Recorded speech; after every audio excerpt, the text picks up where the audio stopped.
guys, welcome back to the Carla Code. My guest today is an incredible woman who you want to follow after this interview, if you don't already. She has an impressive 10 million plus views on YouTube and over 200,000 followers. I am one of them because she talks about all things manifestations, the law of attraction. She's a vegan and she believes that we all have an immense inner power that we need to harness and use. I love her overall message and I am super excited to have her here today. So without further ado, I'd like to present to you Miss Isabel Palacios. Thank you so much, Carla. Thank you for that beautiful introduction. I appreciate it. And thank you for having me on. Yeah, no, thank you for coming on. Actually, I'm super excited about this. So I already messaged you telling you a little bit about how I found you, but I want to let the audience know a little bit more. So probably everybody who does listen to my podcast already, I had posted a podcast a few months back, and it was an interesting episode to say the least. A lot of my followers know a lot about like me and my travels and my relationship with my boyfriend, husband, whatever you want to call him. And that episode was specifically on how we had almost broken up, right? So it was a really rough week that I had. And I remember one of those days I was actually, at home, I was by myself, it was late at night, and I was like in a desperate kind of like trying to find something on YouTube. Just trying to find anything that would make me feel better, but also in the same realm of the things that I believe in. I believe in the law of attraction. I believe in manifestations. I believe in the power of the universe. So I wasn't going to just, entertainment, so to speak. I looked up things like, how to like, it's so funny. That's like the whole name of your whole channel, like how to harness like your inner power, like how to like kind of like free yourself from like pain, and you popped up.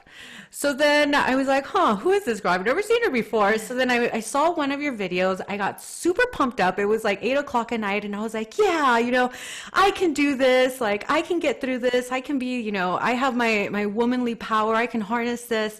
And then I kind of went down, a cycle of like, I think like 8 videos all in that one night. And then I ended up falling asleep to your videos, which is so funny. I ended up falling asleep to the videos, but I felt so comforted. And in the morning, I actually felt like a much stronger person in general. I felt good. I knew that it was a bad moment in my life, but I also knew, like, no matter what happens at the end of this, like I can get through this. So I just want to thank you so much for that, because you probably didn't even know you did this, but you did. You helped me out a lot. I'm so happy to hear that. And I'm happy to hear that you're feeling better and you allowed that moment, the feeling to pass, because that's everything. So thank you so much. I appreciate it. And I appreciate the love and support more than anyone realizes. I think whenever you're on YouTube and, doing content creation, you kind of forget that there are people, watching you on the other side, and there's people actually, gaining information. And to us, it's like, I'm just one person, and this is how we make connections. And it's beautiful that now me and you are here having this conversation, and that just shows the power, of expressing and being open and vulnerable, because I was once in that place you were in. And that's why I'm able to speak about it. And I think it's about, going through those difficult moments and being able to share and being open. And that's what it's about for me. So I'm so happy to hear that. Absolutely.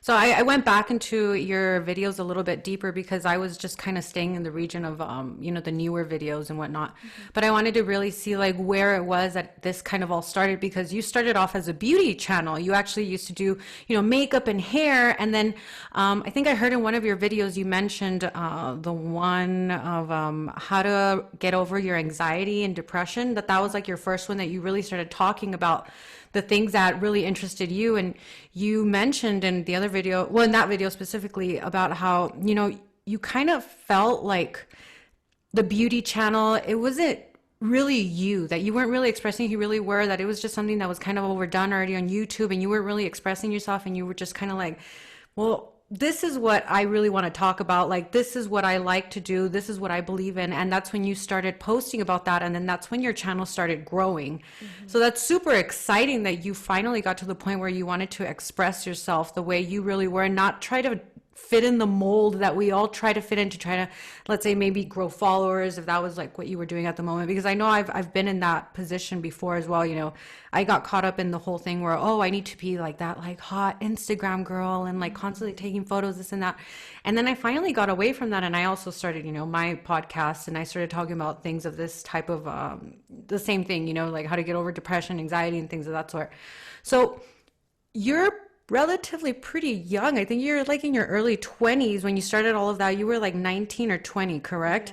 Yeah, I was. So how did you get into this in the first place? That's what I'm super interested about with anybody that I interview. How did you get into this realm? Because you were very young. I mean, did you have influences through your family? Did you just start researching on your own? Like, how did you even get into this realm? Well, what started off was basically I was in college studying political science and I was going through anxiety and depression. And at that time, you're right, I started YouTube at 16. I started doing makeup tutorials and I was just doing it for fun. You know, I never really got into this to grow or to be famous or any of that. It just always called to me to express. And so I was doing that. And when I got to college, I went through a really rough spot financially, mentally. I was living a life that wasn't my own. I felt so out of control. And I got to a point where I was depressed to the point of suicidal, you know, being suicidal. And nobody in my life knew. Nobody knew I was dealing with all this. And it was kind of like a culmination of many different things. It was like, you know, my finances were going bad. I didn't know how I was going to pay for school. I was doing poorly in school. I was, you know, drinking, partying a lot of things. And I wasn't living a life that was authentic to me. And so I would go on YouTube. I knew YouTube was there and I knew that there were things on there, but I would go on there and I thought, you know, there's nobody talking about this. There's nobody talking about, you know, how to deal with negative situations, how to deal with, you know, whatever. And that's when I really saw maybe I'm supposed to share what I know. And around the same time that I was going through a difficult moment, I found out about the movie The Secret.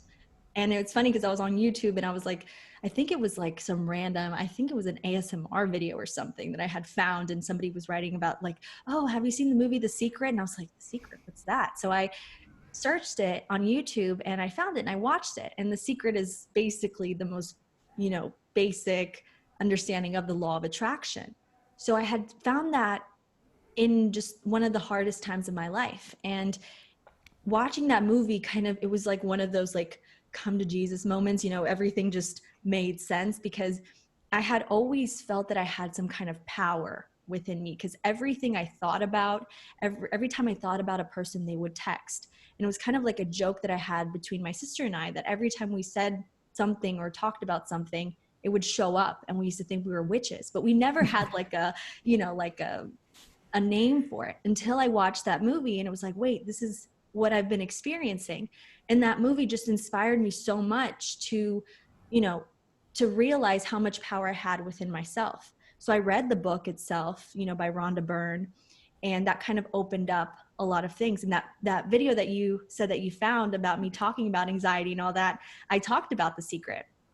And so I decided to talk about dealing with anxiety because, like I said, nobody else was really making self-help content. I mean, there were a few people, but it wasn't like it is now, you know? And so just based out of, always wish that somebody would have talked about this. I thought maybe somebody else is feeling like that out there. So I'm going to spread the message. And then my followers at the time, I think I had maybe about 10,000 or less subscribers on my beauty channel. They loved it. They were so supportive. They're like, please talk about this more. Talk about the law of attraction. I want to hear more.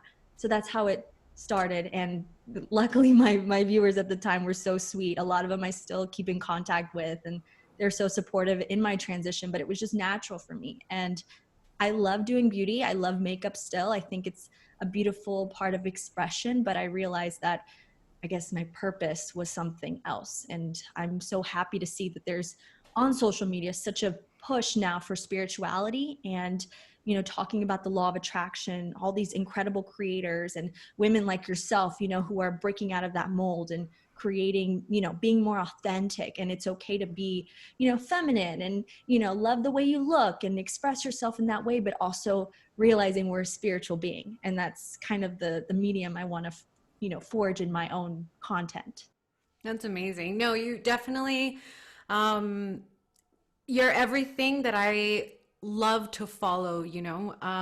I've also always since I can remember, probably since I was 14, 15, I've suffered from depression and anxiety. And for the longest time, because my family didn't really know anything about it, I mean, I grew up in a Mexican family where everybody just kind of thinks that these things just kind of pass. Like there is just like suck it up, you know, kind of thing. And it really sucked to suffer from it for so long and not really know how to deal with it. I didn't want to be on medication so young. I felt like, how is this? Why am I feeling like this and everybody else feels so normal? Like, what can I do to change how I feel?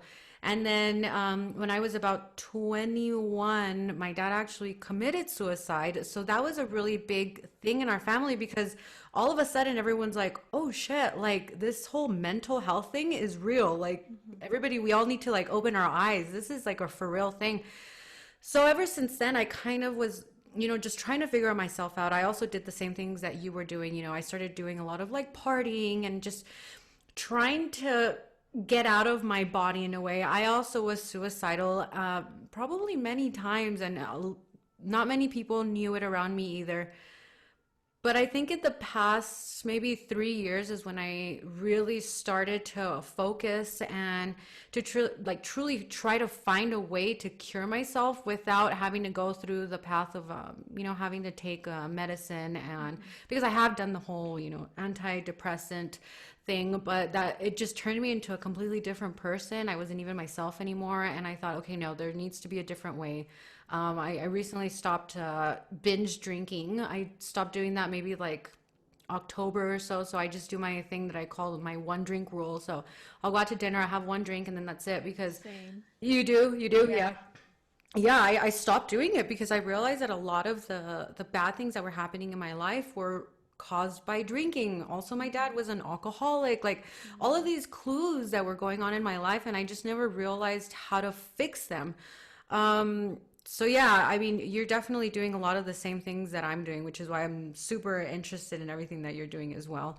What do the people around you think about the things that you talk about on your YouTube channel? Like your family, like what did your mom first think when you started talking about, you know, these type of things? She's like, where did you get this from? Like, what is the response from people around you? Now it's very supportive, and I'm very blessed. I believe that the way we feel about ourselves is what is reflected back to us and the people around us. So at first I did keep everything very hidden. I kept, when I did my makeup tutorials, like I didn't tell anyone, any of my friends, nobody. I always kept YouTube very private for me because I didn't want that outside noise. You know what I mean? So now my family is so supportive. But at first, when I decided to do YouTube full time and, not pursue the same career, go to law school, all that, I had so much resistance. And I was told, at least get a real job. And let me give some context, because I was at university in New Orleans, and I, not the best city to be in if you're, have a drinking problem or anything. Yeah. So I was unhappy there. I was very unhappy. And I knew, my soul did not fit there. It was a fun city. I had amazing friends that I still have to this day that are like my best friends, but it was just not for me. I knew I didn't want to go to that school. That school was a private school. I had, I was in so much debt. I wanted to leave. And kind of the catalyst to me leaving and going back to Texas was, I couldn't afford my tuition that semester. So I told my mom, I was like, I want to go home and, transfer to another university that's less expensive and figure out what I'm going to do. And she was totally not for it. And then she was calling the financial aid office, doing anything to keep me to go back for, I think I had like 2 or 3 semesters left. Like I was almost done. And so, she kept calling and calling. And finally, the financial aid woman, she, I guess, was annoyed at that point. And she was like, no, she told my mom, like, why don't you just, because my mom was telling her, listen, my daughter, she's going through depression. She's going through a hard time, this and that. She needs to go back. And She was like, well, why don't you just tell your daughter to work at McDonald's to pay for it?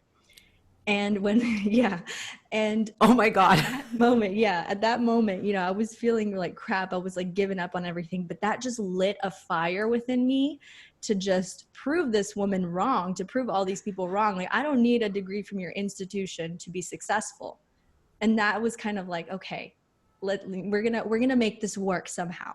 So I went back home, my mom, like fighting with her every day, like living with my parents. And um, so I did have a lot of resistance at that point, but I believed in it. I kept, putting out content, and I said, I had already been making a little bit of money from AdSense, but then, sponsorships started rolling in and things. And I was like, I can make this work. It might not be a lot in the beginning, but I will make it work.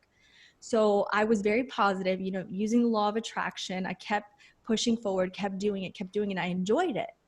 And trust me, I heard all types of opinions, all types of negative things. The law of attraction is witchcraft, all Oh my God. so I just heard everything. And now, probably around, it's been about 4 years, I would say now, 3 or 4 years that I've been doing this full time. And, I'm able to call, content creation my full-time job. Now it's like, how did you do it? How do you do this? I love your channel. It's incredible. All the wonderful comments that you get, I have so much support. But it was because I had to believe in myself first. I had to push myself when it was really, really hard. And, and going back to what you're saying, Carla, I have anxiety. Like, anxiety is something that a lot of people in my family deal with, and something my dad dealt with very much. Whenever I was little, I remember going to the doctor with him all the time, and he hated medication. And I saw that, and I learned that we can change our DNA almost. We can change, we don't have to accept that just because it was genetic in our family, because a lot of mental health issues are genetic, they're passed down. And my sister deals with anxiety, all this. So I thought, I don't want this to be my story. I don't want this to be me. So I'm going to change. I'm going to do what I have to do in order, to change my mindset. I became vegan in this time period. I, obviously started practicing more gratitude, positive affirmations, and I carved a way for myself that felt good to me. I had to isolate myself a lot. I spent a lot of time alone. I, had to cut out friends and stop going out every weekend and all this stuff. And I had to really double down on what was important to me. And I'm grateful that I went through that kind of youngish, I'm 25 now, and I went through that 20, 21, 22. And I'm glad that I did, because that's the age where a lot of people are feeling lost. They're feeling like they don't know what to do. And it's just such a normal thing. And I think it's about where we decide to take our life and how we decide to move forward. That really makes a difference. It doesn't really matter what the end goal is, but as long as you keep moving forward and you don't allow your current circumstances or the past, because I could have taken that comment, go work at McDonald's, is like, okay, I'm just going to give up on life, but for some reason, something within me was like, no, like that's not what you were born to do. Which, there's nothing wrong with working at McDonald's, it's a job, it's a decent living. But the way, it was said, it was kind of to insult me. So I think really, and for you, I'm sorry to hear about your father's passing. I think whenever we go through these things, it's never in vain. It's always for something. And in the case of your family, it was important that they learned that not to throw dirt over, something, and not just bury something in the sand and pretend it's not there when it has to be addressed. Because kind of, how do we get rid of evil in the world? Through light. We have to shine a light on the darkness. We have to shine a light on the negative stuff so that, it'll dissipate. And that's what you're doing with what, talking about it and having an open conversation and teaching people that just because, and this is the thing, we often suffer in silence and we don't realize how many other people are also suffering, how many other people are out there struggling, looking for a way out, trying to navigate life. We're all more connected and more alike than we know. So that's why we have to talk and bring it to the light and bring it to the surface. So I hope that answered your No, question. absolutely. That's exactly why I even started talking about these things on my YouTube. I mean, I'm sorry, on my podcast, because I felt for the longest time, I would get a lot of messages from girls and they would be sending me things like, oh, you're so perfect, Carla. Oh, this, oh, that. Like, I love your life, blah, blah, blah. And I'm like, I'm thinking in my head, like, do you guys realize, like, how bad my depression is and how bad my anxiety is and how sometimes I just don't want to be here anymore, And I didn't like that feeling of being so fake. It was at the time where I started getting very, I was just tired of how social media was portraying everything. These girls are posting these pictures and, they're editing the crap out of themselves. And all these other poor girls are sitting at home looking at these things thinking like, why don't I look like this? Why am I not pretty? Like, why does she have such a beautiful life? Why does this? Why does that? And I really was just so sick of that. I was just like, no, like, I'm tired of this. I want people to actually know how things are. And then that's when I started talking about things on my podcast, and I started talking about anxiety and about my depression. And all of a sudden I'm receiving all these messages, all these girls telling me like, thank you so much, you don't know how much you're helping me. I never knew that you suffered from that. I do too. I started talking about some of the family problems that I've had and that I still have to this day, right? With my, like, let's say my sister and my brother. And I got a ton of messages too. And literally everybody has the same issue. Nobody's family life is perfect. And everyone just kind of, thanks me because they're like, I'm so glad you're finally bringing a light to these things because everybody thinks that everybody else's life is super perfect and it's not. And yeah, that was basically my whole beginning with the podcast. But yeah, I really love all the stuff that you say. Um, as far as how, the way you're going right now, I know that you are vegan. Did you just do veganism, strictly because you knew it was better for your mental health or because you knew it would maybe, in a sense, cleanse your system? Or did you do it also because of, animals in general? Oh, it just made all the sense for me to go vegan. Actually, the one who went vegan first was my mom. And this is Really? like, yeah, yeah. So, Wow. yeah. My mom, she's very interesting. She's very, I guess, woke in a sense, but she's very traditional. It's a funny dynamic. But so the reason why she went vegan was because my grandfather, her dad, had a heart attack and he Mm. survived. But so he had the heart attack, and we took him to the hospital in time and all that, so they were able to save his life on Easter Sunday. And that day, she basically the cardiologist, or the next day, I don't remember, she asked the cardiologist, so why did he have the heart attack, or what can we do to prevent this from happening again? And that's when the doctor said, well, you can change your DNA because perhaps he has been predisposed to having, because he had a lot of blockage in his arteries, so that's what he had, a blockage in his aorta, so that's what led to the heart attack. So he said, you can change your DNA by changing the way you eat. And this was an Indian doctor. He said he was vegan. And my mom, like, obviously, I'm Latina and we eat meat. Like, that's just part of the culture, huge part of the culture. And so we ate meat all the time, chicken, all this, like we ate everything. And I was the biggest carnivore. So my mom, she took this and she started doing all her research. She started reading up on vegan diet, eating, all the right foods, all that, because she didn't want her dad. My grandfather is, I think, 85 now, and he's like in perfect Wow. health. Um, and this happened, like, I want to say almost about 5 years ago now. Um, and so she did all that she could, like lifestyle changes, and she started cooking vegan for us. And I remember I was like, what is this? Like, what are you feeding me? This is gross. Like, where is the chicken? Like, where? Like, I was so not about it. And around that time on YouTube was kind of when there was like a vegan movement starting, with Freely, the banana girl. She was like very popular. And all of this, it had started about 5 years ago.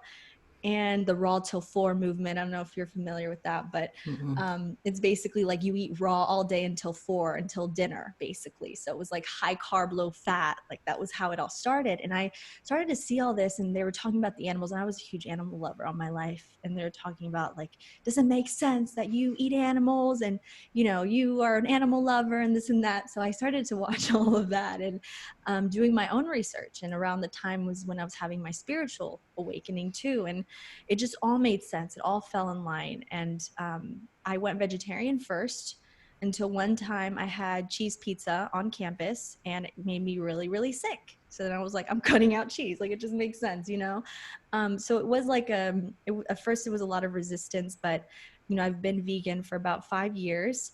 And it probably, I blame veganism for all the good things in my life. I would say, like, I'm able to, have a lot of energy. I stay pretty lean before I used to have to work out so much and, watch what I ate really specifically. Now I feel better now. Like, and I can't imagine ever, like, I see all these vegans on YouTube that have gone back to eating meat, and I just can't imagine. I cannot imagine. It's changed my entire life. And I'm not like a preachy vegan. People have told me I am, but I think that just be open to it, or at least open to having meatless Mondays, or doing something like that, because it does affect our planet so much, and does affect, factory farming, and all of this contributes a lot to climate change, and it's something that we have to be really real about. And to me, I'm not perfect by any, I'm not perfect like an environmentalist, all this, but to me, being vegan is the easiest way for me to make sure I'm doing my part, as well as recycling and buying sustainable and things like that. But yeah, that's basically veganism for me. Yeah, I've been vegan I think since last October. I've Mhm. had slip ups, but it's just going into being like a vegetarian, not into anything like actually eating. And if I have eaten something, it's been completely by accident. I've actually Mhm. like posted it on my stories where I'm like crying because I mean this last time we were in Bali and Mm. it was a terrible story. The girl put sausage in my food and I thought it was mushrooms and then I ate it and I thought it tasted kind of weird and then I was crying afterwards because I was freaking out. But no, I've also been a vegan for a while.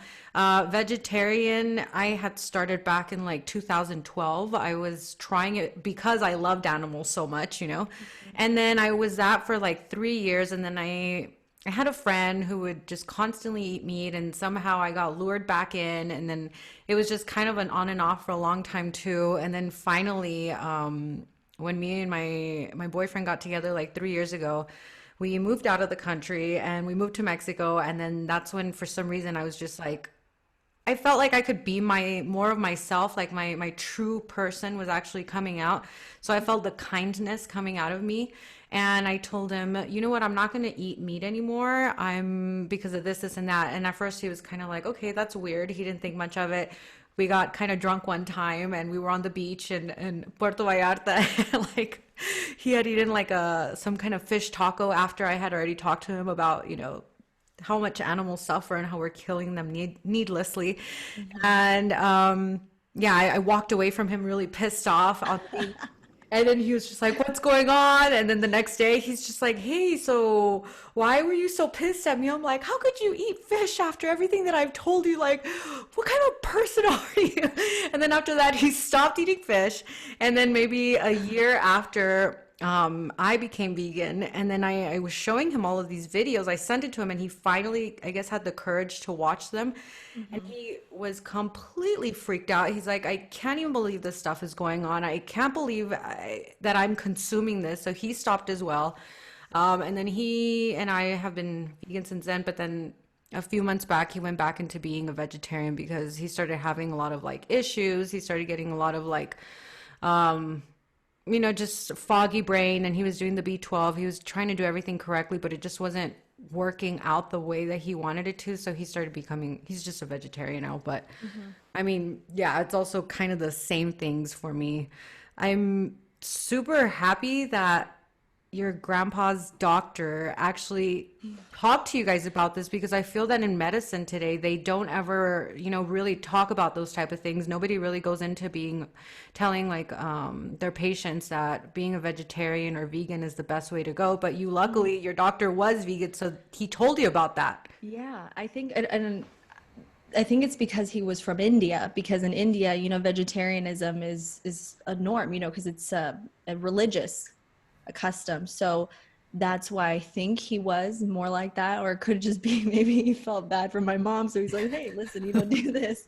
But yeah, it was definitely an angel to tell you that. And also, it's really important that when you look at your diet, we have to look at our genetics too, and looking at your genealogy and, your race and things like that, that comes into, looking at how our ancestors ate, that we weren't eating meat every single day. You know what I mean? Only if, rarely, if you would go kill it and eat it. But most of the time, like, we would be eating fruits and vegetables, and that was always what was readily available. In some cultures, perhaps that is fish, but also in our modern era, the demand is so high for meat, and it's so high for all this, and we can't sustain that long term. We can't, we just can't sustain it now, and that's something to take into account, that we don't need to eat it every single day. I understand.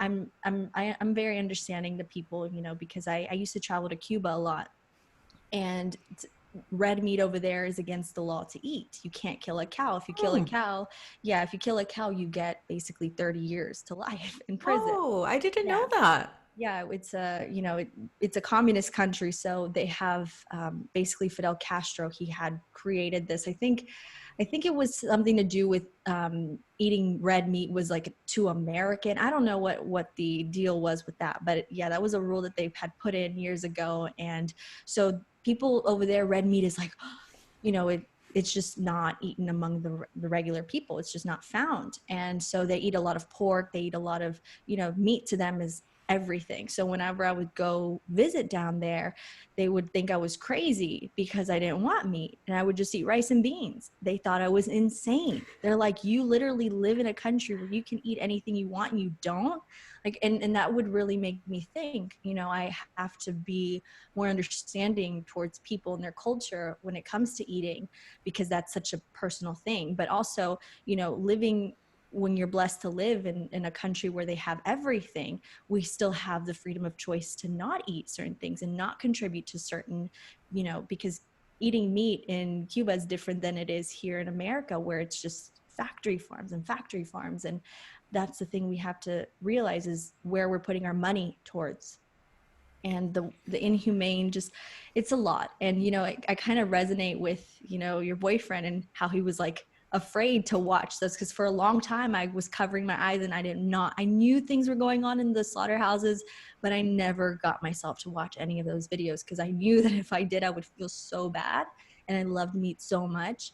But once I finally opened my eyes and just realized it's terrible, Yeah, that's I think it's one of those things that ignorance is really bliss. You it is. really, I mean, there's just so many things that are going on in the world, and if you don't know about them, then you don't feel anything. You really Mhm. don't. You don't have to care. And I used to be a huge meat eater too. I'm literally like the kind of person that used to order pizzas, and I would ask for like the all meat pizzas, like my burgers were always like double, triple burgers. I mean, it was crazy. And Yeah. then, yeah, I finally, I saw some of these videos and I was like, what the hell Mhm. am I participating in? Me, since I was a child as well, just like you, I've always loved animals.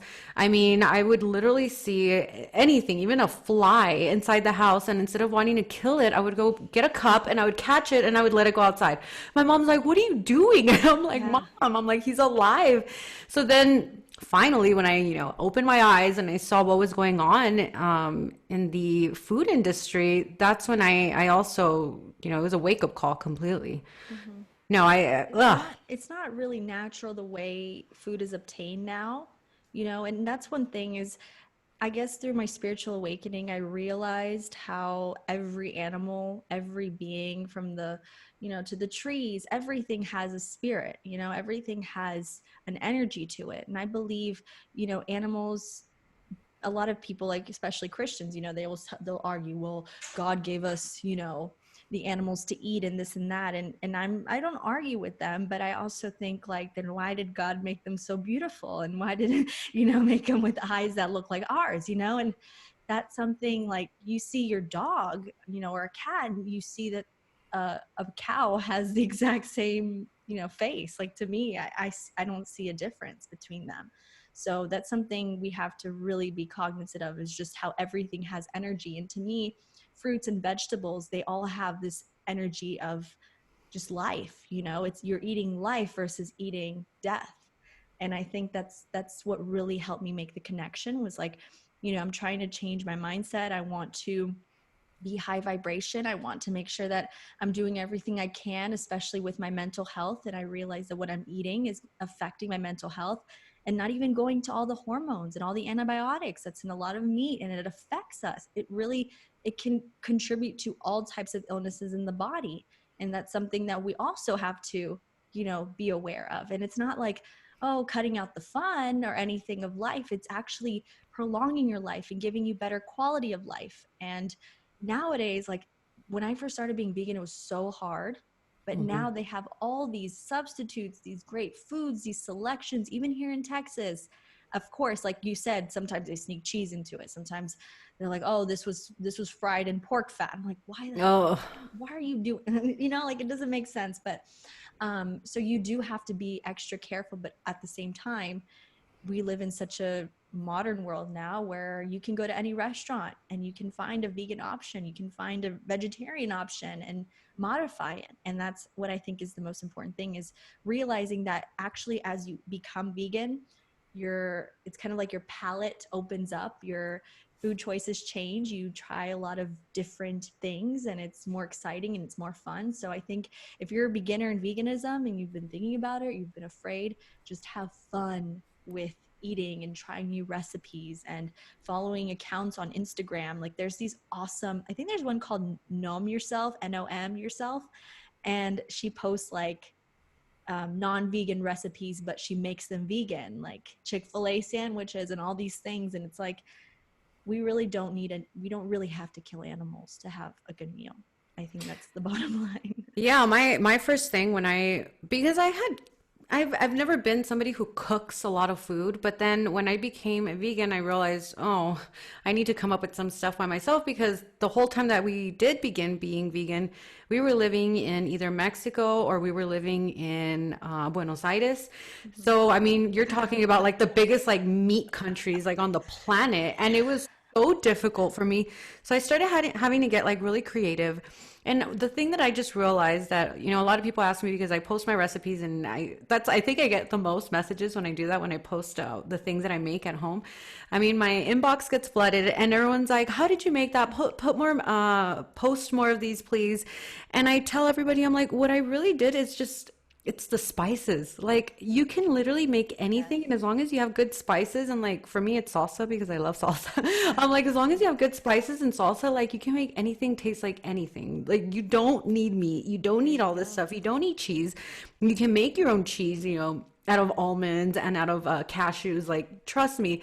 So yeah, I realize that you just have to become very creative, which is something that I think that people have a hard time with when they just eat, their chicken sandwich, chicken tacos, chicken breasts with vegetables. They're just so dependent on that one item that there's no creativity anymore going on. Exactly. Yeah. And you're so right. It is all about the spices. I've realized that too. Like if you think of any meat that you eat, you have to cook it, you have to season it, you have to marinate. It's like, it's not like you're just killing the cow and then eating it just like that. Like you have to prepare it same way. You can prepare anything, tofu, and it can taste just like chicken, throw it in some water and some breadcrumbs and fry it up, and you have basically fried chicken you can put on a salad. It's I've never tried that. I need to it's try really good. that. Yeah. I have tons of recipes I can share with you. Awesome. I would love that. Yeah, another thing that really kind of hit home with the veganism thing is that a friend of mine, she told me, she's just like, I feel like that when you're eating animals, you're putting that bad energy when they were leaving Earth into your body. And that's when it really like affected me. I'm like, I don't want that in my body. I don't want that in my system. Like they literally, there's no animal on the planet that is dying happy. Like none of them Exactly. are dying Nobody wants happy. to None of die. Yeah. nobody. That's what I tell people all the time. They're like, "Why are you a vegan?" And I'm like, "Because nobody wants to die." Like, Hmm. do you want to die? Like, no, no, you don't. And when I realized that, that's when I think it really, really clicked for me. And then it also clicked for my boyfriend. I told him, I was like, nobody wants to die. We're putting that bad energy into our body. You know, we believe in energies. They're Hmm. literally dying. They're dying and they're scared. We're putting that The terrible energy. stress. Yeah, stressed out. We're putting that terrible energy into our body. How do you think that's going to make us in general? Like, how do you think that's going to affect our health, our body, the way we think? Hmm. It's just, it's really heavy, really, really heavy. Yeah. And also, that's one thing. I think Infinite Waters, Ralph Smart on YouTube, he talks about that he's vegan too. And he's like, you want to put peace on your plate, not death and stress. And these animals are stressed out. They have feelings, they cry. They feel all these feelings when the cows are pulled away from their moms. They feel that. And that's what we're eating, literally stress and suffering. And also the dairy industry they put a lot of things in dairy to make you addicted to it. Cheese, why is it so addictive? Why are people like eating handfuls of it? Because they put stuff in it to make you addicted, to create more customers. Same as sugar, it's highly addictive. And that's what we have to realize is that, when we have control over few things in our life. We often try to focus on things that we don't have control over. And that's when we mess up and that's when we trip up. But when we realize we have control over what we put in our bodies, what we eat, we have control over what we think, we have control over our own actions and our feelings and our words. Those are the things that we have control over. And those are the things that will change our lives. So we have to start thinking, okay, what do I want my body to become? And we literally, what we eat, we become. You are what you eat. So if you're eating life and fruits and colors and vegetables and, all these great vitamins, living foods, things that are, for your betterment, supplements, whatever it could be. If we're putting that stuff in our body, our skin will start to glow. We'll start to feel a lot better about ourselves. We'll have more energy. We'll just have a different mindset. And it's not a quick fix. I forgot who it was that said this, perhaps but somebody had this quote that says, let food be thy medicine. I Yes, forgot. I've heard that before. I just don't remember who said it either. Yeah, I don't know who it was, but so food literally can heal anything in the body.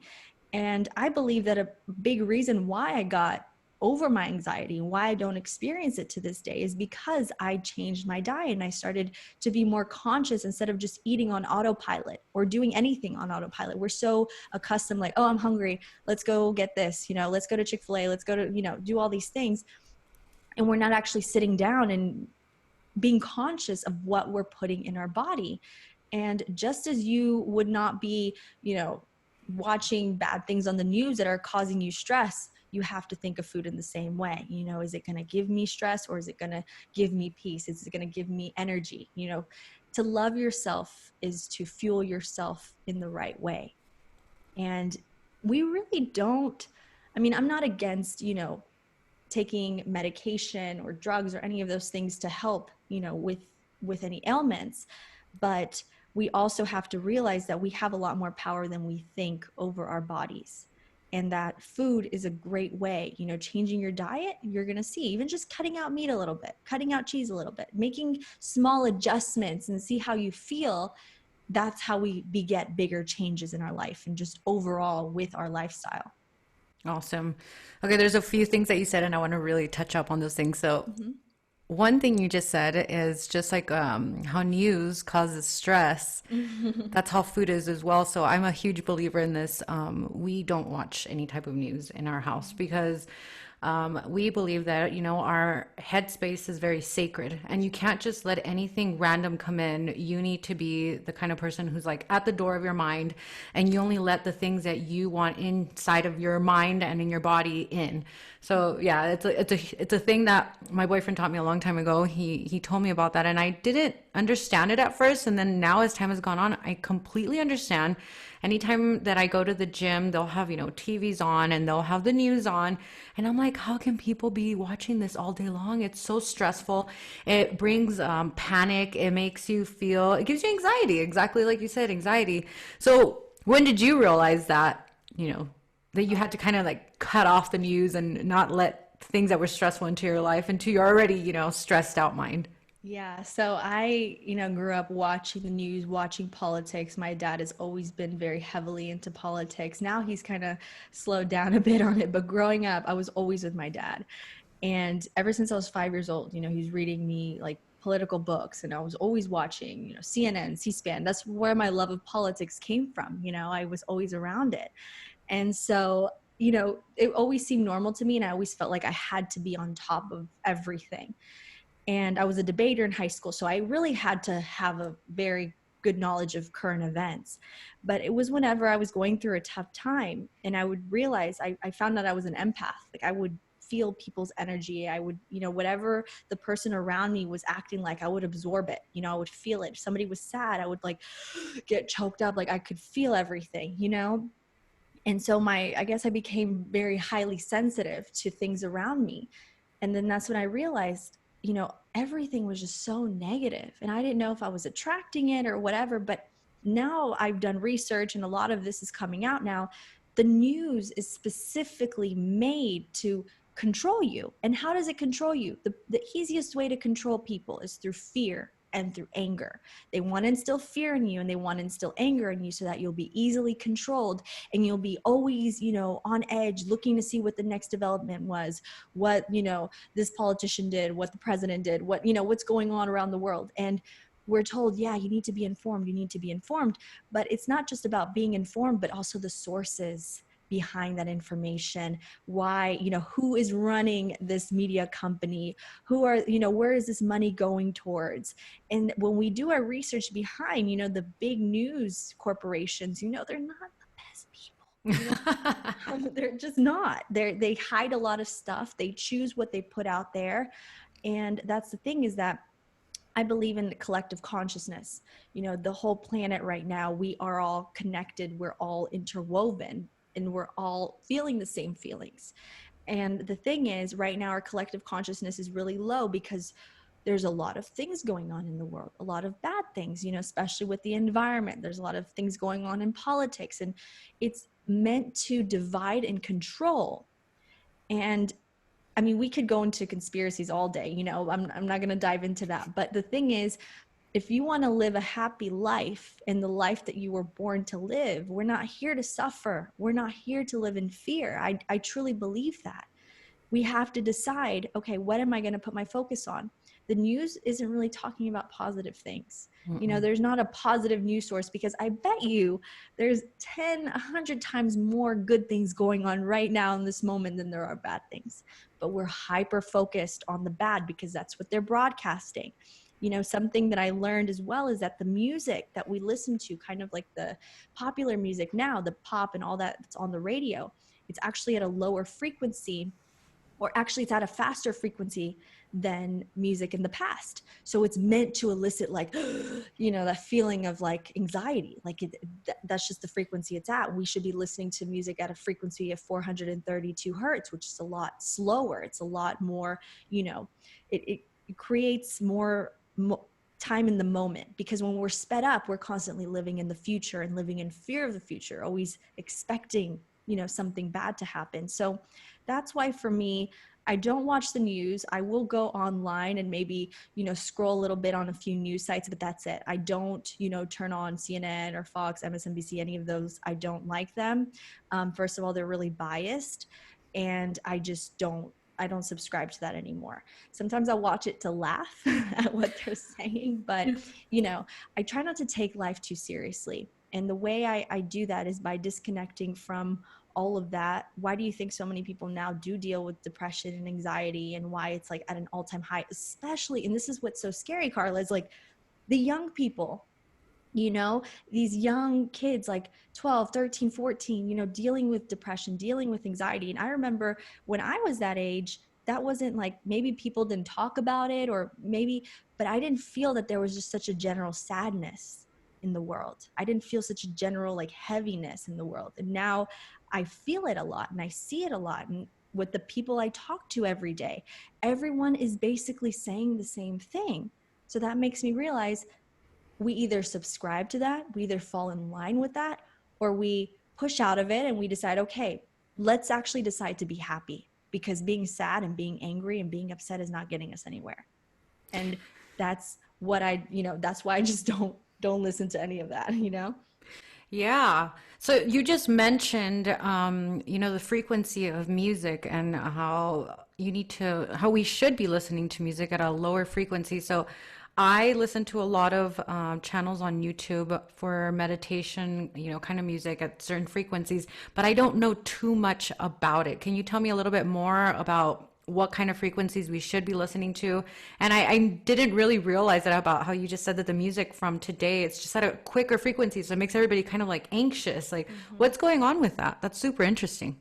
Well, this is the thing is I don't know a whole lot. I'm not an expert on the frequency. I've just done a little bit, and I have noticed in my own life and also with my clients, I recommend them to listen to music at 432 hertz, because that's the vibration, basically the vibration of the universe. Now, I might not get that correct, but that's what, the vibration of love, the highest vibration we can be at. And by listening to that constantly, we begin to affect our brain waves. Just like if you're constantly listening to your heart rate's going to increase. All these things, these physical changes happen in our body when we're listening to negative or just high intensity stuff. That's why when we're working out, we want to listen to really fast music. And actually, I've noticed that when you work out, the music that when you're kind of sitting down and at rest, like let's say you've been doing cardio and you're sweating, your heart rate's up, whatever, and you listen to a song that normally sounds really fast, it starts to slow down, because of our heart rate. Notice that. Really? Yeah, like there's usually songs I'll listen to, like maybe a Latin song, like a reggaeton song is really fast, and then listen to it when you are on the treadmill, it'll sound really slow. And I've noticed that, like I always kind of do that because I love music. I love to listen to music.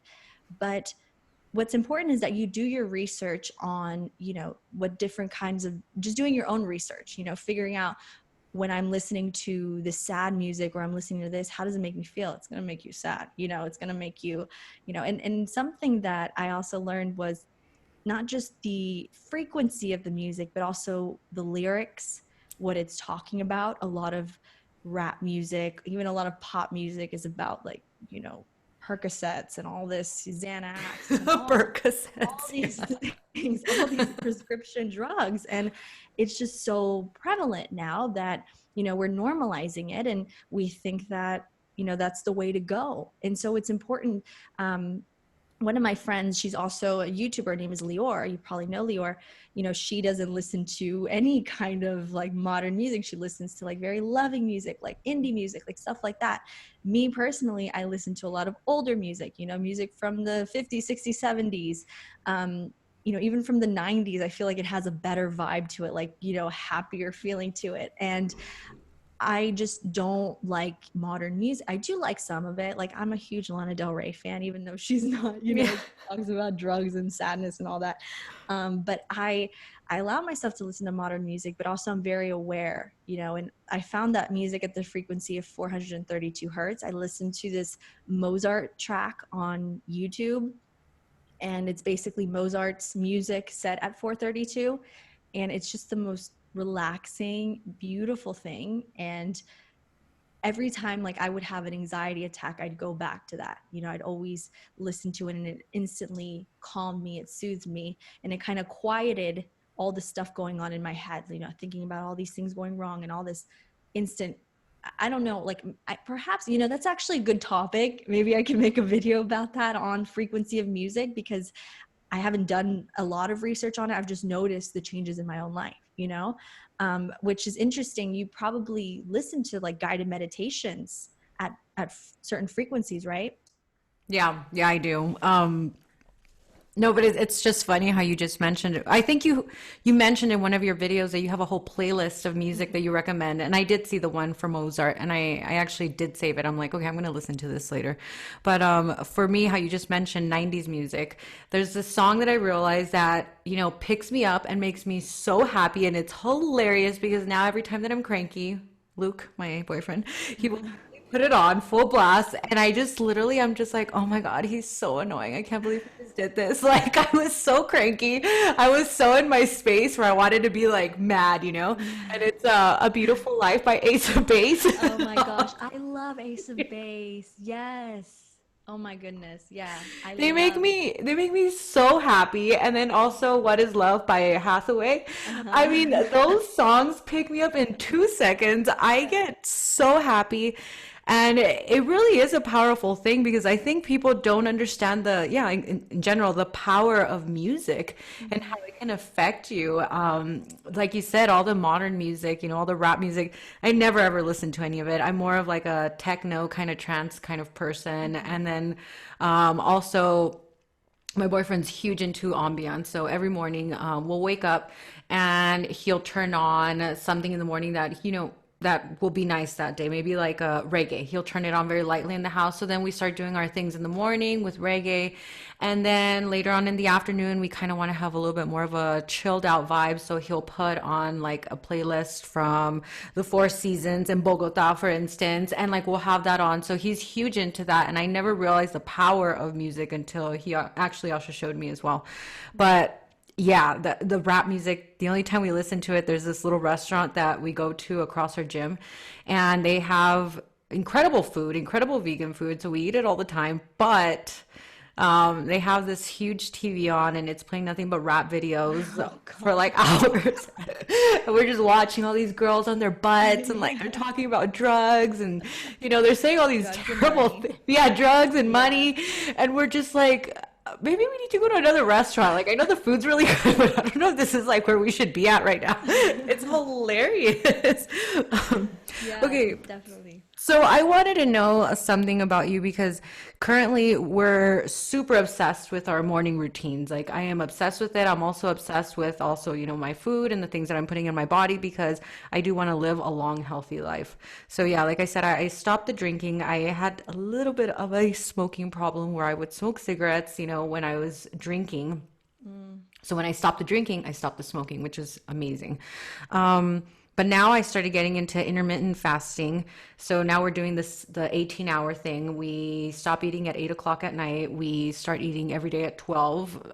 It's been a few weeks already. I think we had tried doing it in the past as well.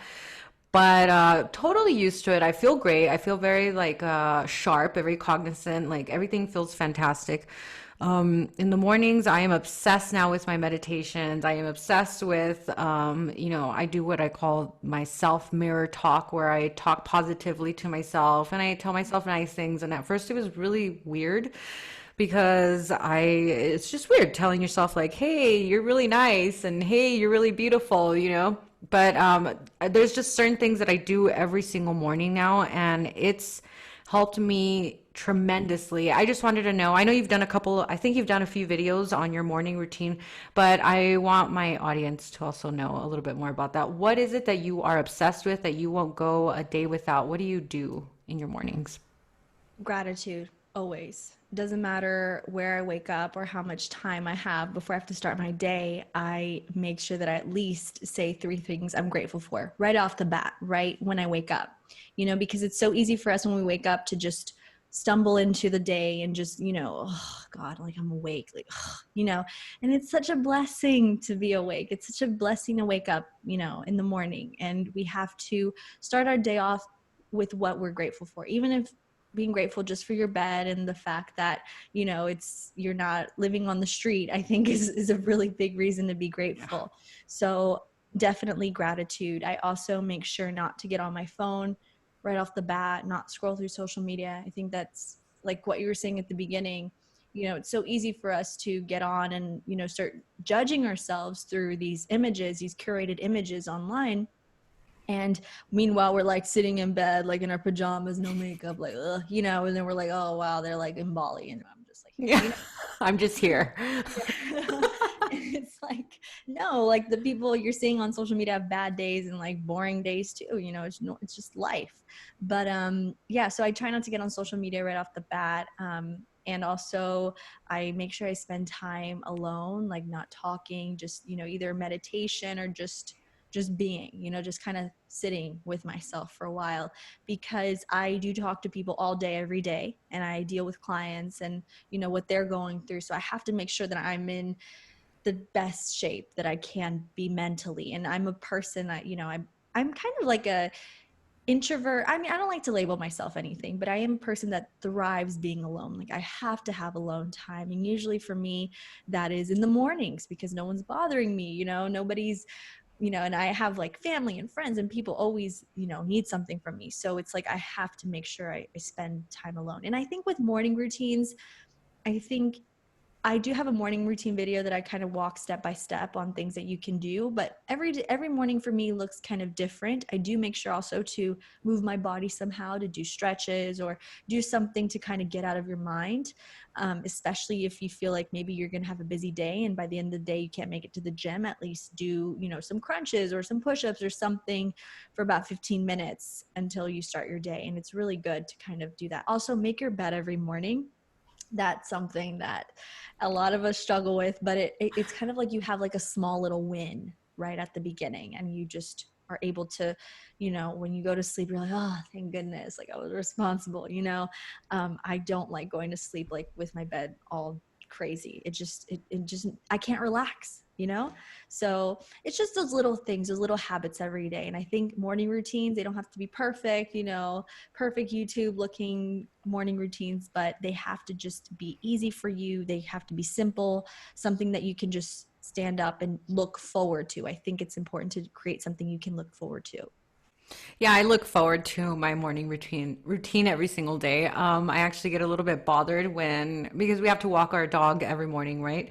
So Uh-huh. that's totally fine because we just do a quick little walk out in front of our building, and then every so often Luke will be like, "Hey, let's go to the grocery store really quick," and I'm just like, you're throwing me off. Like I was about to go meditate. What are you doing?" But also like the whole thing about making your bed, I hate doing my bed. I've always hated it since I was little. But I also heard a speech.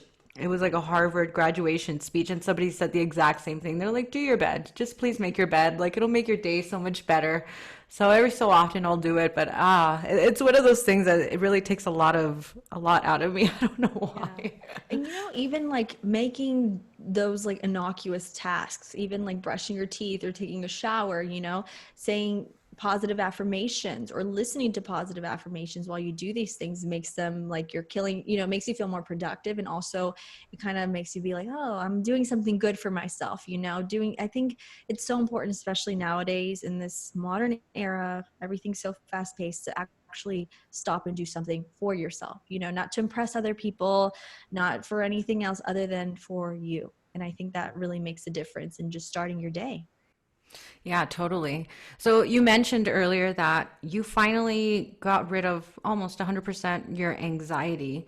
So Mm-hmm. so often I have my episodes that, and I've always said this, and I need to take that story out of my head because it's just a story I've kind of, lived on and kind of created, is that I'm a cranky person. So my mom has been telling me this since I was a little girl, like, you were cranky in my stomach, Carla, like you would move around and then you were born and you had your pacifier and you would chew on it and you were just cranky. And it's just something that I've lived through my entire life. I'm just a cranky person. Luke, he calls me Cranky Carla. So it's like everybody knows it. Don't call me that. Call me cute Carla. Okay, thank you. So he calls me Cranky Carla. So I'm like, okay. So it's like, it's just a story I already have in my head. And I wake up in the mornings and I'm writing my gratitude journal, and then I'll sit there and I'm like, gosh, I am cranky this morning. Like, why am I cranky? So I try to snap myself out of it, but I find it so difficult sometimes. Like I understand, I'm not my body, I'm not my mind, I'm a different entity in my mind, in my head, and I'm watching myself and I'm trying to tell myself like, hey, you need to get out of this space that you're in right now. How do you deal with that? Like, do you ever actually get back into that, the anxiousness, and like, how do you snap yourself out of it? Because I find it even difficult to this day, even though I practice, my meditations, my gratitudes, I see people outside, they're homeless, and then I come back to this beautiful apartment. But even then, I'm cranky. Like, what do you do to kind of like get yourself out of those moods? Yeah, so what I tend to do is kind of allow myself to be, I don't try to force my feelings away. And I think that maybe sometimes we just have to accept, the mornings we're not at our best, or when we're not eating well, we feel cranky or we haven't had enough sleep. That's just, our body's symptom, of something bigger. So often whenever I'm dealing with, I don't force myself to be positive all the time. I think that's something that a lot of people kind of, that watch me might think that or something, but there are times where I don't feel good because there's something going on. And instead of forcing myself or hiding it away, which is what I used to do, and it used to not lead me anywhere, it just led me to having depression and anxiety. I allow myself to just let it out. If I feel like crying, I cry. If I feel like being upset at something, I'll say I'm upset, and then I release it. I let it go. So I don't suppress my feelings ever. And being cranky, it could be a lot worse. You could be someone who just, insufferable, but you're not. And it's just, we all have different emotions. And I think something about being human is feeling all types of emotions. It's being, feeling everything, because this is the thing. And I learned this from, somebody that I know that was on antidepressants and all types of, medications for their mood. They used to say, I hated it because I was just numb. I couldn't feel anything. I couldn't feel any feelings. I couldn't feel excited. I couldn't feel angry. I couldn't feel sad. I just was a zombie. And that's when I realized it's really a blessing that we take for granted to feel even the negative stuff, to feel the not so good stuff. That's just part of being human. And while we are spiritual beings, while we are, a consciousness and a divine being behind these thoughts and these feelings, we also are here having a human experience. And I think that's something that we have to be more compassionate towards ourselves, and even accept certain things about ourselves that might not be perfect, and realize that I think it's not about being perfect or positive or all these things. It's about being authentic. And for you, maybe being cranky is just your release, maybe it's just the way you release it and just the way you are, and it's okay. You don't have to take it on as your identity. I think that's important too, is often we have these negative feelings and emotions and we take them on as who we are. We're like, I'm just a crap person because I'm always frustrated and angry and aggressive. It's like, no, you're not. That's a symptom of something bigger. That's not you. That's not who you are. You're so much more than that. You're not your thoughts and your feelings. And I think it's important just to be compassionate and say, I'm doing my best. I'm learning, or don't even, not saying I am angry or I am a sad person or I am, all these things. It's important to say, I'm just feeling, and they're passing. Everything is just passing through. And the more we can let it go with grace and let it, be, is just by being, allowing yourself to feel through the emotion, and then it can go. But if you leave it inside, it's going to keep festering and boiling up until one day somebody steps on your toe and you're just going to blow up on them. You know what I mean? So it's important that and this is something I learned, from my dad, is that he had a stroke about a year ago. And like I said, he had dealt with anxiety and high blood pressure all his life. And it was kind of like he always kept everything within. He always kept everything in, until one day, along with him, like, he never wanted to go to the doctor and like get help. He's very stubborn in that. But he had a stroke, and thankfully now he's, basically he is a very small stroke. But still, it taught me, like, I can't be that way and like hold everything in, because it can escalate to something even worse. So it's better just to, if you're feeling a type of way, let it out. I know that as women especially, we get told you're emotional, or this and that, but we got to be real with ourselves. Otherwise, it's just going to stay in there and become an even bigger problem down the line. I love that. I've never actually heard it put that well. Just to allow yourself to feel. It's a privilege to be able to just feel. You're totally right too. When I did get on antidepressants, I had that same issue that I wasn't feeling anymore. I was just numb. I'm with Luke all the time, so I'm going to mention him a lot. Like we're together 24/7. But yeah, he would just tell me like, he's like, you're acting so interesting. Like, there's just nothing there. He's like, where are you? And it was really sad because I told him, I don't feel sad anymore. I don't feel anxious. I'm like, but I just don't feel anything. Like I was just kind of there. It was like weird. It was just a body that was just sitting there. There was no emotion. It was really, really sad. He's just like, I don't think you should be on those. And I felt it too. I was like, I don't think I should be on this either. Yeah, no, you're totally right. Complete privilege to be able to feel. I love what you just said.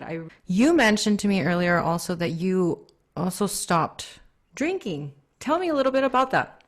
Yeah, so I drink now socially, kind of. I drink wine now and champagne and things like that. But for a long time, I stopped just drinking in general. Like after I left university and I came back home and, I kind of started focusing on one thing and building my business, getting my life together.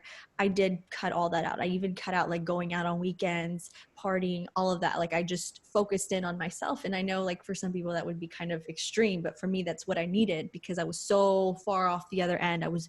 When I say binge drinking, I mean like shots, beer, everything I could put inside my body. And I think back and I'm like, oh my God, like my poor body, my poor liver. And at this time, I was also suffering from, I would get frequent UTIs because I was binge drinking like tequila and vodka and all these things. And it's so normalized now that it's scary. But yeah, so I had to stop maybe about a couple of years, drinking. And now that I'm, in a better place and I'm healthier now, I do enjoy wine. I am kind of a wine connoisseur. I just enjoy, drinking good with dinner and things like that. So I did stop basically hard liquor.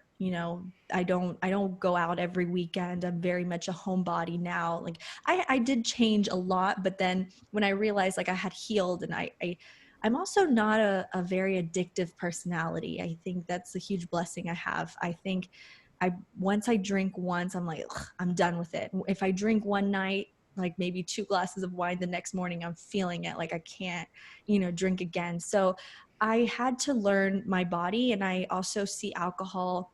I see wine in a bit of a different light. I kind of see it in a spiritual. I was raised Catholic, so I don't see wine as like something bad. I see wine as something that could be good. It's full of antioxidants, things like that. So that's why it's always important to drink, organic wines, or kosher wines, things like that. Um, but also, I just realized, why I was drinking so much was because I was trying to, obviously get rid of emotions, forget about things.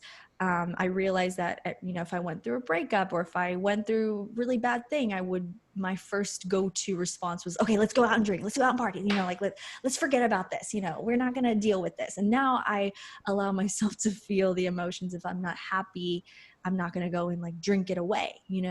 And when I drink, it's to celebrate. It's, either I'm with friends or I'm with family and we're having a dinner or there's a wedding or there's something. And that's, kind of the context that I drink, usually with the person I'm with, to be like, hey, like, I'm grateful for you. Let's have a toast kind of thing.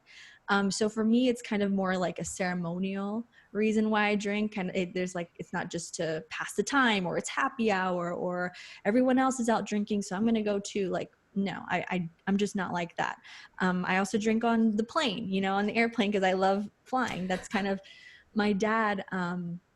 My dad's not a drinker. My mom's like, they're very like anti-alcohol. My dad always had a rule, like, I only drink on holidays and on the plane. Like he would have this, and for me, like, I've kind of adapted that too, that mentality. So just having a healthy, for me, it's about having a healthy relationship with alcohol or spirits, whatever you want to call it. But I also am aware that alcohol lowers your vibration. And that's a reason why I cut it out, because I realized that it was like the next day after drinking, I would feel so bad about myself. I would feel Mm-hmm. horrible. And it was like hangover plus I just felt like my life was crap. Mm-hmm. So I didn't want to feel that way anymore. So that's why I had to leave it for a while until I could say, okay, I'm doing this not because it's what I have to do or like everyone else is doing or because I don't want to feel anymore, but because it's, ceremonial, it's to celebrate it, things like that.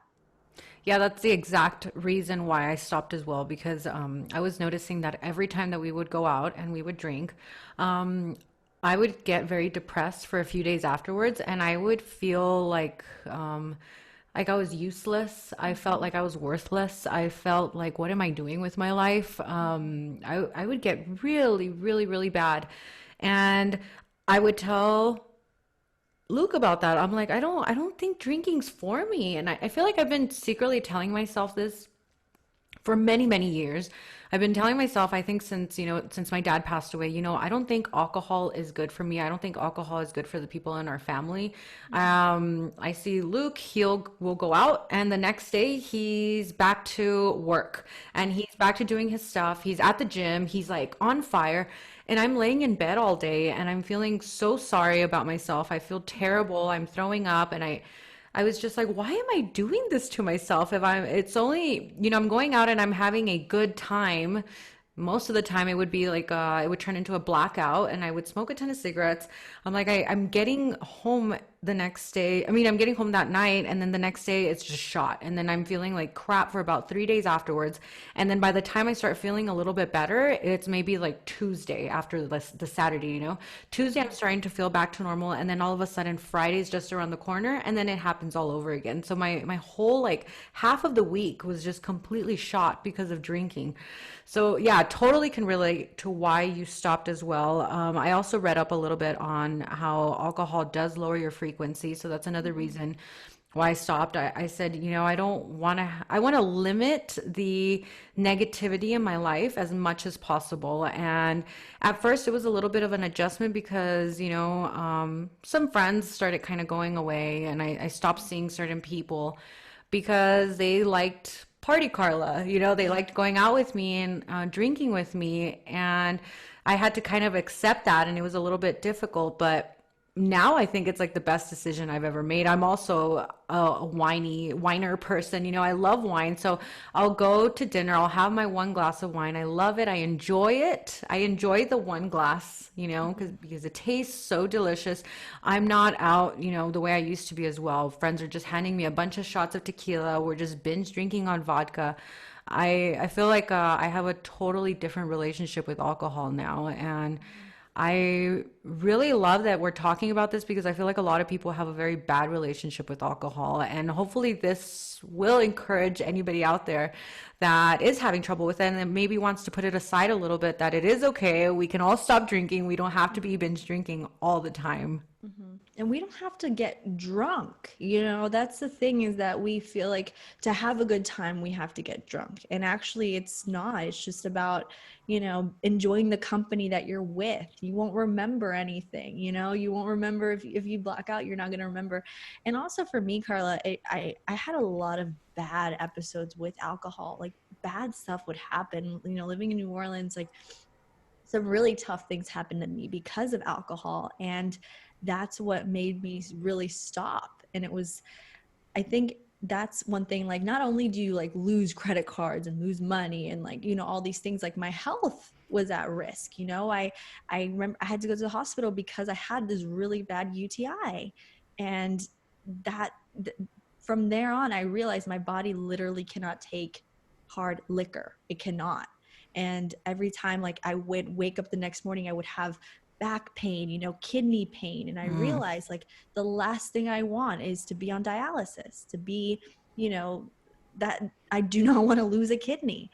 And that was kind of my wake up call as well, is that it's health related. And we can often, especially people who do drugs, and at first it'll be like, oh, I can handle like, cocaine, like I can snort a line every day, it's giving me a good feeling. And we think we're like that lucky person that doesn't get affected until one day, it turns and spirals. And this happens to everyone. And it not only starts, it starts as fun, it starts as this, but then it spirals into, okay, I'm shooting heroin. Why do you think we have such a bad drug problem in this country? Because we are trying to, the symptoms, or we're trying to have fun, or we're trying to live life in, a certain way, or we're trying to quell emotions or our traumas and all these things. And that's why we have an opioid crisis in United States. And we have to be just so aware and realize that we can change these epidemics, we can change these things, but it's about starting within us and realizing,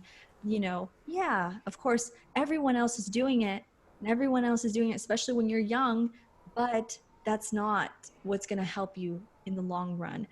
And I noticed myself, a lot of the kids that in college, I remember they were very studious. They never went out. They're, doing really well now, and they're living good lives and they have solid relationships and things like that. So there is a correlation between that. But if you feel like right now in your life, you're surrounded by these people who are drinking and, promoting unhealthy habits and things like that, don't take it as like, oh, this is how my path is going. You can decide to change. And like you said, naturally people will start being weeded out as you stop being the party girl or the party person, the fun guy, whatever. You'll notice that, people will slowly, and you realize those aren't the people for me. Those aren't the people that are going to help me. The people who are going to help me are going to be the ones that are going to be like, oh, well, you don't want to drink today? Okay, we'll just hang out at home and, watch TV or do whatever, we'll do something else. And there's so much more you can do on weekends than just going out. I think that's just, we've just accepted that that's the norm, but don't ever feel pressured. And I think FOMO is a big thing in our society where we feel pressured to like do everything or see what everyone else is doing. And it's perfectly fine to be at home in your pajamas, just chilling out, reading a book. Like, doesn't make you a loser, doesn't make you a hermit or, a spinster or anything. Like, just do your thing, do whatever feels right to you. Yeah, I'm a huge homebody as well. I love being home. I love being here. Luke's always like, "Come on, like, can we go eat? Can we go somewhere?" I'm like, "But I like want to be here." Yeah. No, and it's true now. It's amazing because I wake up on Sundays, for instance, or Saturdays, and I feel great. And I can go Mhm. to the gym and I can do my meditations and I feel amazing. We can go to the park, we can take our dog out. Like, I'm doing really nice things for myself. I'm not laying in bed feeling horrible about myself every weekend now. So I feel like that's been, I mean, literally the biggest upside. Mhm. You also mentioned that, when you do drink, it's more of a celebratory thing. And like you also said before, let's say when you went through like a breakup in the past, like the first thing you said was like, screw it, let's go drink. And I think that's the problem that a lot of people have in general with alcohol is that they're using it at the wrong moment. People are literally, when they're at work all week long and they decide that they want to go for like happy hour, for instance, because they're so tired and they're so stressed out, so they use alcohol as an escape. I think now I'm realizing that's the complete it's a horrible way to use alcohol. You should be only using it, to toast or, you're getting married or something special is happening. It should never be a thing where you're using it to escape from your reality or, because you're feeling terrible about yourself. I think that's been one of the biggest lessons to me as well. Mhm. And I think it really stems from this is that a lot of people are at jobs they hate. They're living lives they don't like and they're putting up with these things. So for them, we're in this culture of like, let's work for the weekend, And I'm the person that's like, no, like I want to be able to live my life at any time, and be happy at any time, not just on the weekends. Like, oh, Friday, like I used to be that way, obviously, whenever I was, in college and Friday, obviously, classes would end, but it's like we can't live our life through that paradigm. It's kind of like if you're looking to be successful in building a business or maybe in changing your mindset or just changing your life, you have to do what other people aren't willing to do. On the weekends, you have to be willing to work, willing to say no to peer pressure, what people are doing, and focus on your goals and what you want to get done in order to give yourself a better life. Because if you're, stuck in that Monday through Friday mindset and like the weekend mindset, then you're just falling in line with everyone else and you have to be sure to go the extra mile. So the whole happy hour, let's go to the bar and drink kind of thing is basically saying, I hate my life so much. Let's forget about it for a couple of days. And no, you shouldn't. That's why our life is made up of what we do every single day. And if you're not happy, you feel the need to escape, if you have that need to just have escapism for whatever reason, it's about having that honest conversation with yourself and say, what am I doing? What can I change so that I can enjoy my life every day? And I'm not saying that every day has to be a party and a blast, but what is it going on in your life? It could be your relationship. Maybe you're with somebody that you just you can't stand, but you're with them because you're afraid of being single. Or maybe you're at this job that you feel like you're not going to be able to find another job. It could be so many different things, and it's about identifying that and being like, no, I'm done with this, I want to change, and doing that. And then you'll notice, once you start loving your life as it is with all its imperfections, you realize, I don't need to escape from it. I'm going to keep living it, living your life, being in it, and not waiting for a day to come for you to actually enjoy and be. That's it's something that we really have to challenge, those stereotypes of, Monday through Friday, this and that. And also, it's okay to look forward to Friday when you have a day off, or Saturday or Sunday, but filling those days with things that are going to help you. They're going to nourish your body, nourish your soul, that are going to perhaps maybe start a side hustle so that you can start to leave your 9 to 5, and you want the freedom, you want the financial freedom, working, using those days off, not as just let's go party and drink and forget of our problems, but how can we change our current reality to be more like what we want? So, and this is where the law of attraction comes into play. What you focus on is what you will get more of. So if you keep focusing on how bad your life is and how much you have to escape from it, that's what will keep perpetrating, basically. Absolutely. So you've done an amazing job at creating the life that you want, which is really awesome. You're obviously an entrepreneur. So can you tell us a little bit about what it is that you do, some of the services that you provide your clients? Yes. So I have been a life coach for about a year now, and it was something that I kind of stumbled upon. I was not stumbled upon, I was actually asked to do that by many times by my viewers. So I do YouTube, and I do my own podcast. It's called Taking Back Your Power, and I do coaching as well as other things on the side. I do many different things. It's not like when people ask me, like, how do you make money? I can't just say, oh, YouTube, because YouTube's just a part of it. And as an entrepreneur, we have multiple streams of income. We kind of have our finger in a lot of different pies, so to speak. So, but yeah, the main things that I do now are coaching, YouTube, and the podcast. And basically what I'm, my focus for 2020 is to do more, live events, meet and greets, things like that. I had a meet and greet with Lior back in, I think it was July of last year, and that went really well. I really love working with people. So yeah, I do coaching. I do one-on-one personal coaching with only a handful of people every 2 months or so, 2 to 6 months. So it depends on their individual needs. But it's not something that, I'm not, how do I say this? I'm very, very devoted to my clients. So I only work with a few people at a time. But I am working on a way to have more people so I can work with more people at a time in the future, because I do, have such a high demand for that. And for me, it's crazy. People ask me, how did you start life coaching? What did you do? And for me, it was just, it was just like a natural progression for me to get into that. People enjoyed my videos. They wanted to work with me, to learn from me. So, for me, it was kind of just the natural thing for me to do. But yeah, that's basically the sum of what I do as well. And it's such a beautiful time we live in now, because 10, 15 years ago, this wouldn't have been possible. And I think that if you are looking on being an entrepreneur, starting your own business, don't look at it as like, oh, everyone's doing this, or, my time has passed. It's like, no, times are always evolving and changing. And it's about creating a niche for yourself, looking at the market or looking at a social media platform and asking, what can I add that's new? For me, that's how I basically got into what I got into now. I saw nobody's talking about this. Let me make a video on that. Even back whenever I was doing beauty YouTube, I remember I was in high school and all the girls wore so much makeup. I went to high school in Texas. All the girls, Oh full of my makeup. God, yes. Yeah. So, and so I thought, oh my gosh, like I was like little 16-year-old Isabel was like, I'm gonna make a video on how to look pretty without makeup and be confident without makeup. And that was like for the longest time, that was like my most viewed video. And it was the very first video of its kind. Now you can search how to look pretty without makeup and a ton of videos come up. But I remember I made that video because nobody else had talked about it. Everyone was talking about how to look pretty with makeup. You know what I mean?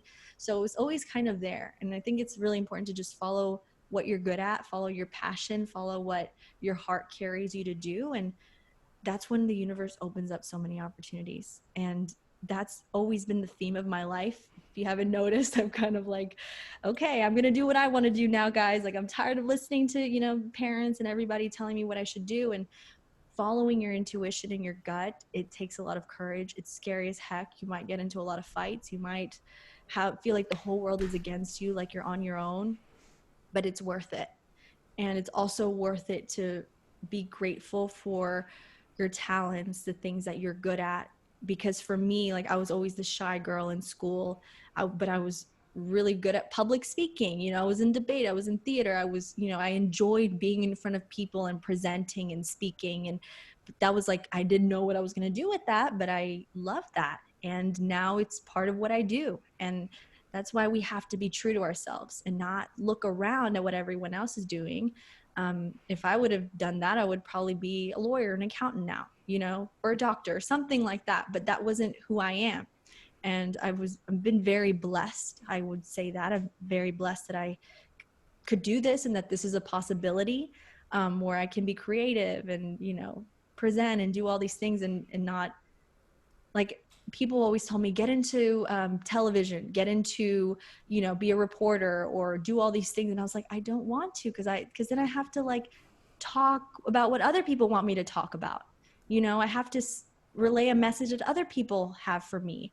And I didn't like that. I never wanted that. And so this is just, I don't know. I think about it every day. It's like really surreal that I can do this and call it my career, my job, even though sometimes people will roll your eyes at you or be like, what's that? Like, what? Like, that's a job? Like, it is what it is. Yeah.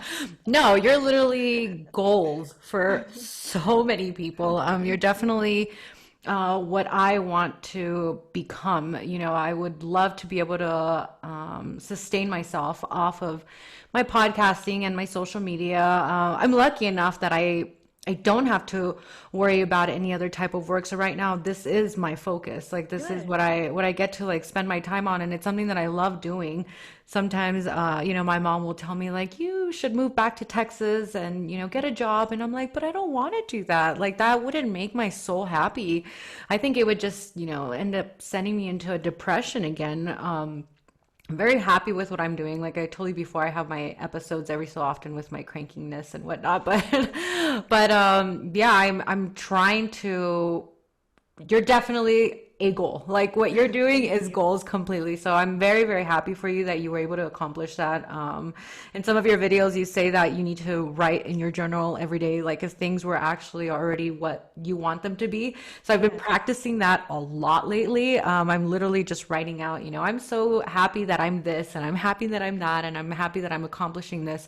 So yeah, I just really wanted to thank you for your videos. Just know that people are watching and are listening, and you're definitely making a difference in the world, which is amazing. I don't think there's anything that would make me happier than being able to make a big impact like the way that you're making already with your channel. So Isabel, Thank you, thank you so Carla. much. Thank you. That honestly, that keeps me going. That really does because yeah, doing content and being at home a lot. I'm home basically all the time, working, working, working, and it really feels good to hear that, your work is making a difference. I think that's everything to me, and people don't understand like hearing positive feedback. That's when you're a creator, that means everything. It doesn't matter how many negative comments you get. When you get that one positive feedback, it's like, yes, I'm meant to be doing this. So thank you. That's confirmation. And honestly, don't even put pressure on yourself to reach a certain threshold. Like for me, I enjoyed the process so much and I still am. Like I'm not at a million, I'm not, as big as some people, but I don't look at that. I don't focus on that. I focus on what feels good to me, the content I'm putting out. Is it genuine? Is it authentic? having fun creating and realizing like where you are right now. You have this great podcast, you have, great following on social media. Think like you used to pray for what you have now. You used Absolutely. to Yeah. want what you have, to do it full time. That's great. Doesn't matter how much money you're earning, just the fact that you're doing it full time and you're able to put your focus and your attention. It's like a baby. You're going to see it grow and grow and grow with time, and you're going to see it in no time. It's just, that's the way it is. And just enjoying what you're doing, I think that's number one with anything. Awesome. Isabel, thank you so much for being on my podcast today. Can you tell everybody where they can find you online? Yes, so I am on YouTube. Isabel Palacios is my name, basically. And I have a podcast called Taking Back Your Power. And it's available at basically everywhere, Apple, everywhere. And I'm on Instagram at Isabel V Palacios and Twitter Isabel V Palacios. And if you guys are interested in coaching or anything, want to get in contact with me, you can go to my website, takingbackyourpower.com. And I have some resources there for you guys too. Amazing. Thank you so much for spending your afternoon with me. I really appreciate it. Guys, I love this girl. I'm so happy that I was finally able to talk to her on camera and through audio, obviously. But yeah, guys, you guys have to go check her out. I really, really love everything that she stands for. So, guys, thank you so much for tuning in today to the Carla Code. I will see you guys next time. Bye bye.